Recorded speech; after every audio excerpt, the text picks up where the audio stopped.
Noviembre nos ha traído desde las tradiciones estrictamente nacionales del festejo de los Días de Muertos hasta la visita del príncipe heredero de la corona británica del Reino Unido, el príncipe Carlos, a buenas noticias en torno de panoramas que lucían llenos de nubarrones, llenos de obscuridad, llenos de tensión, llenos de miedo.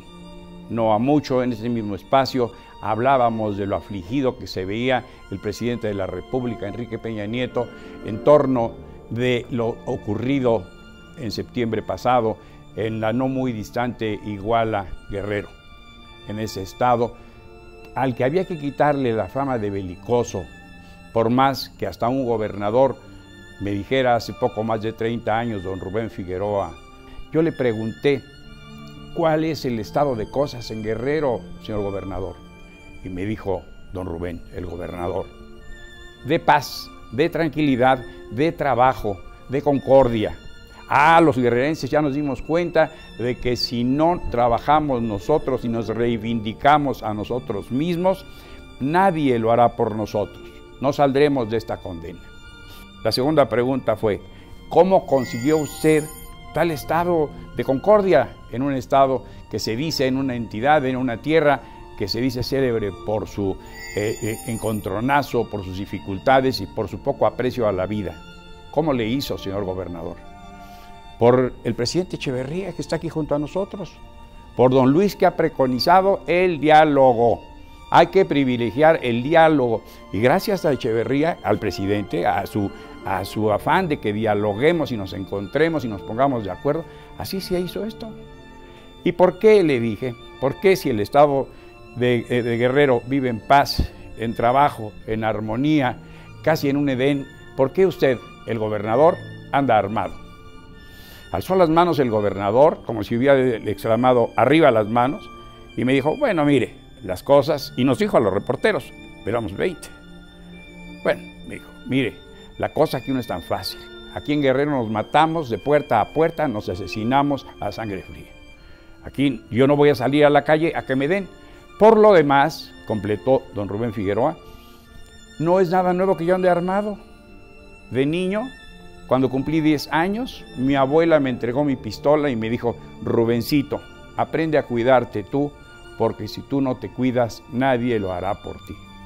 Y entonces todo eso ha contribuido a crearnos una idea de un estado belicoso, un estado en constante irritación, en gran pobreza, eso sí también.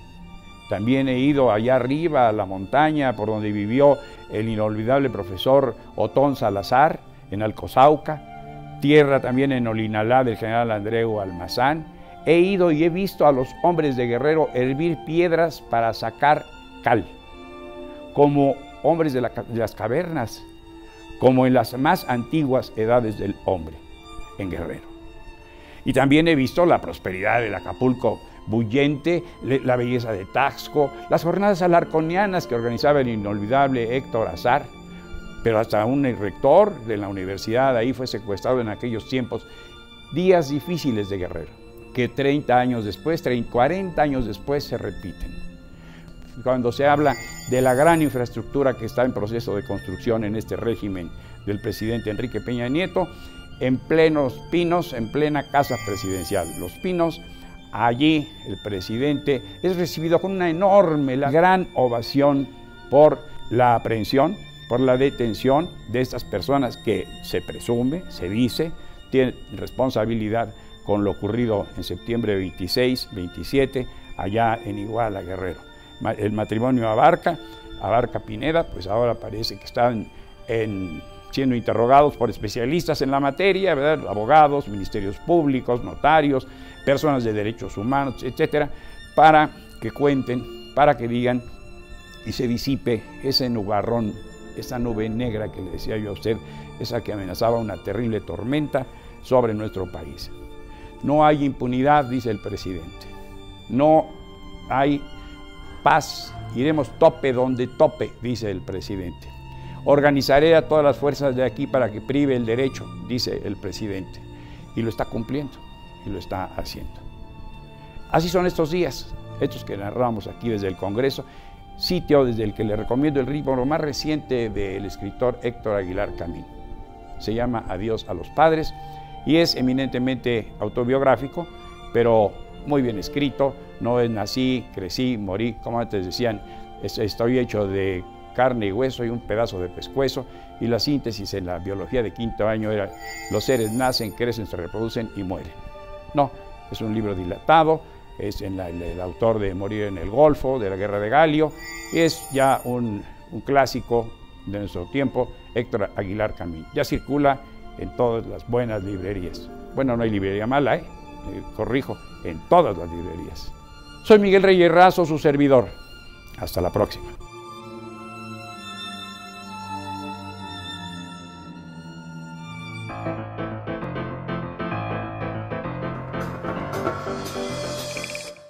Bien, regresamos. Estaba hace unos momentos la diputada Aguilar explicando por qué este es un asunto de Estado.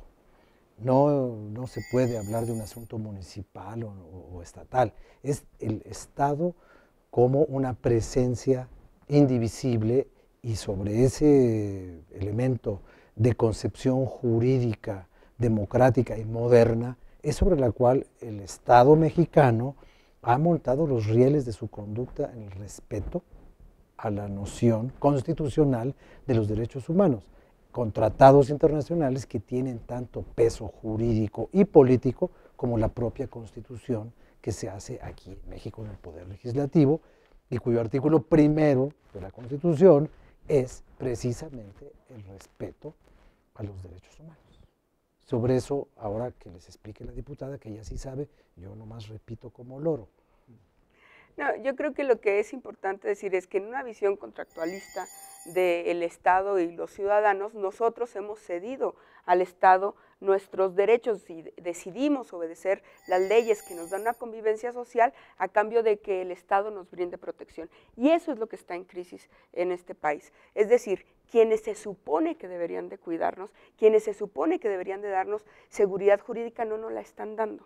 Y entonces no podemos decir que aquí es el juego de la administración de la información, de la que hablaba el diputado Ricardo Mejía. No podemos decir, es que la culpa la tiene el gobernador de Guerrero. Se fue el gobernador de Guerrero, no se solucionó nada. Bueno, es que la culpa la tienen los Abarca. Y entonces se encuentra a los Abarca o no se los encuentra en Iztapalapa o en Veracruz o donde quieras, y tampoco se resuelve el problema. Y es que el problema es sistémico. Y es sistémico, y aquí deja en evidencia otra cosa. ¿Hasta dónde está metido el crimen organizado en los gobiernos municipales, estatales, y yo me atrevería a decir hasta las altas esferas del gobierno federal? Eso es lo que tenemos en crisis en la parte más alta de análisis abstracto de este problema, y que como consecuencia tiene a la gente en las calles. 67% de los municipios de este país están infiltrados por el crimen organizado. ¿Qué seguridad hay entonces de que estos municipios, como decía el diputado, pues sí, podrán ser policías, pero a la vez tienen una relación con el crimen organizado, y entonces los malos se vuelven, perdón, los que nos deberían de defender se vuelven los malos? Y ahí es donde se pierde la seguridad jurídica, y sobre eso es sobre lo que tiene también que abonar el gobierno federal y decir cómo vamos a resolver este problema entre todos. ¿Se pierde la seguridad jurídica y se pierde la legitimidad del Estado? Yo creo que sí. Sí, porque la primera responsabilidad del Estado es proporcionar seguridad a las personas y al patrimonio de las personas. Y si tenemos un Estado que no puede asegurar que la gente transite libremente, que se dedique lícitamente a lo que desee, que tenga sus propias actividades, pues es un Estado fallido. Y esto irrita al PRI y al Verde y a sus aliados. Aquí no están, pero se los hemos dicho de frente, y ellos tratan de limitar todo. Aquí es que es Iguala. Pero, no es Iguala, porque ese es un municipio. Y pasa en todo el país. Cocula. Y Cocula es del PRI en esa Cocula es del PRI, y lógica. Reynosa, que es el municipio con más secuestros de todo México, con una tasa de más de 5 veces la media nacional. Y el Estado mexicano, bueno, el país en general, que tiene hasta agosto, teníamos más secuestros según las cifras oficiales que en cualquier mes del sexenio anterior. Y eso es algo que está pasando en esto. Ha aumentado la extorsión y el secuestro ahora en este gobierno. Eso no es un municipio, eso es todo el país. y tenemos un subejercicio en los recursos aplicables en materia de seguridad de los 50 y tantos programas que son del 40% apenas en septiembre. O sea, ya para terminar el año no han usado el 60% de los recursos. ¿De qué se trata la Gendarmería, por ejemplo? Si además de todo la anuncian con bombo y platillo y tenemos en todo caso apenas un 20% de los agentes que supuestamente iban a trabajar en esta unidad nueva de la Policía Federal. A unos cuantos kilómetros del Zócalo, a 15 minutos si no hubiera tanto tráfico, están municipios como Nezahualcóyotl, Chalco, todo el Estado de México que tiene los primeros lugares en inseguridad, tanto absoluta como relativa en la mayoría de los indicadores delictivos del país. Eso es nada más la tierra de Peña Nieto. O sea, ¿de qué se trata cuando ellos nos quieren hacer ver de que esto es simplemente en un municipio? Nuevamente la maquillada de las cosas para que todo pareciera una percepción equivocada de un problema local, cuando el problema finalmente, y por el tema de la desaparición forzada, tuvo que ver con la Procuraduría desde el primer instante y se tardaron, ¿cuántas semanas? 11 días. Y 11 días salió Peña Nieto. La verdad es que esta es una crisis global del país. Por eso la gente está en las calles, por eso en las redes hay quien pide la renuncia de Enrique Peña Nieto. No es un asunto casual, es porque hay un hartazgo. O sea, la gente ya se cansó, está lo de Tlatlaya, está lo que tú comentas acertadamente del Estado de México, Ecatepec, se habló de muertos ahí en el río, y luego ya después se le echó tierrita al tema. Eran animales. Sí, que eran animales, ahí valdría la pena también que los peritos ahora vean eso.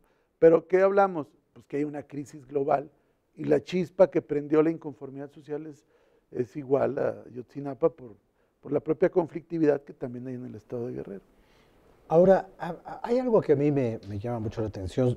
Este diagnóstico sobre la crisis humanitaria y sobre la falla sistémica que empuja al Estado al incumplimiento de sus funciones y lo coloca en la complicidad del crimen organizado, ¿a dónde nos lleva? Okay, ya sabemos en dónde estamos hoy.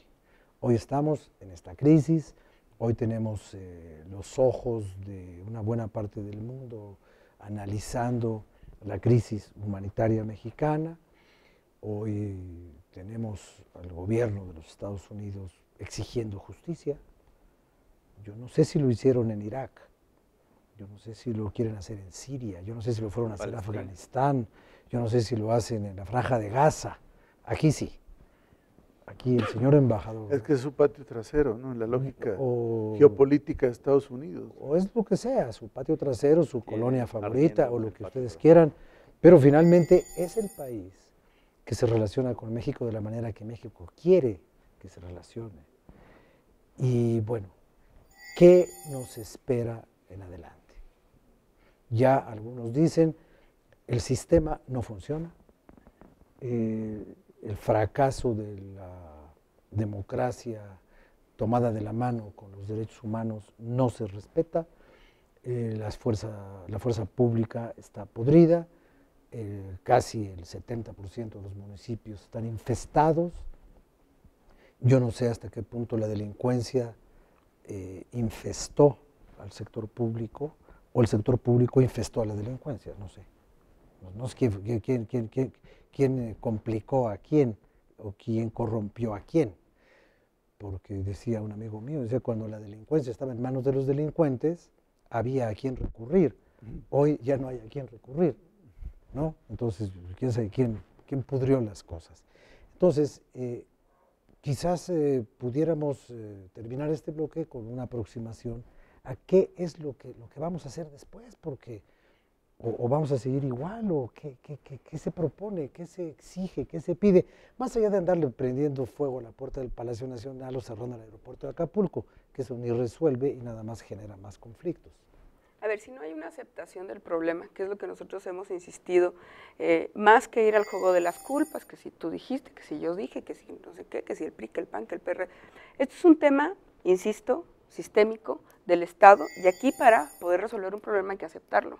Y lo primero que tiene que hacer el Estado mexicano es reconocer que hay una desaparición forzada, que hay 22,000 personas desaparecidas y que el sistema está llegando a un colapso. Si no lo hacemos y le damos un tratamiento de superficial, como si las cosas no sucedieran, de asunto policíaco, si fuese un tema nada más de un municipio, como decía el diputado Mejía, si el problema estuviera nada más en Iguala, porque si el procurador, es que Iguala no hay una crisis de Estado, porque Iguala no es el Estado. A ver, 67% de los municipios infestados por el crimen organizado, y esto es el ejemplo de un crimen de Estado.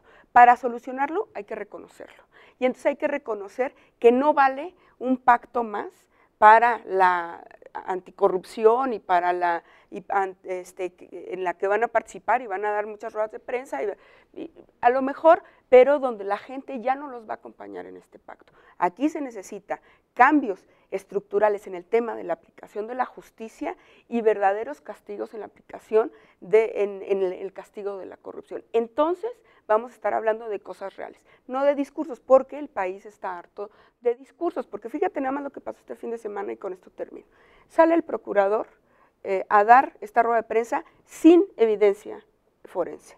Luego se dan las marchas, tratan de ensuciar las marchas con la quema del Metrobús de CEU, con la quema con los montajes de lo de la puerta de Palacio Nacional, y luego sale lo de la casa del presidente, y entonces en un fin de semana México se quedó en evidencia con 3, 4 hechos que dicen que aquí las cosas no funcionan y que estamos en una crisis tras otra. Si no nos sentamos y la resolvemos y realmente atacamos la corrupción y la impunidad, entonces estamos mandando un mensaje equivocado adentro y afuera. Bueno, pues vamos a hacer la pausa que le había yo ofrecido, y en la última fase de este programa terminaremos sobre lo que acaba de decir la diputada Aguilar. Ok, reconocer el problema para poderlo abordar y para poderlo resolver. Pero, pues para poderlo resolver se tiene que aplicar la ley. Y ese parece ser el mayor de los problemas que hay en este país, claro. Porque pues, dicen que la ley en México no se aplica. Aquí se hace, pero quién sabe dónde se aplica. Vamos a una pausa y ahorita regresamos.